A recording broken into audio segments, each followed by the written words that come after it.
Which of the following statements are true about the normal distribution? Check all that apply. A data value with a z-score of -1.5 is located 1.5 standard deviations below the mean. Well, if you think about the normal distribution, right? If I've got, here's my mean, there's mu, and if I've got an x bar that's down here, and its z-score is -1.5, then the definition of a z-score is just how many standard deviations away from the mean you are, so clearly that has to be true.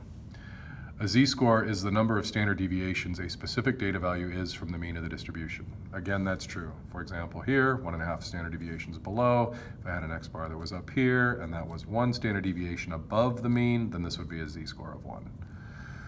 The area to the left of a z-score plus the area to the right of the z-score will always equal 1. Well, again, that has to be true, right? Because if this is, let's say that this is the 84th percentile, then that means there's 84% of the data below it, to the left of it, and 16% of the data to the right of it, or above it. So clearly that statement is true as well.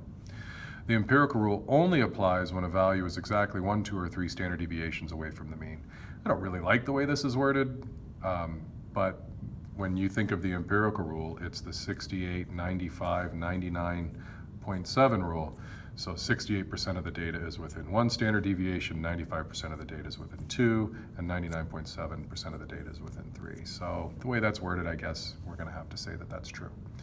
And for the last one, the mean corresponds to a z-score of 1.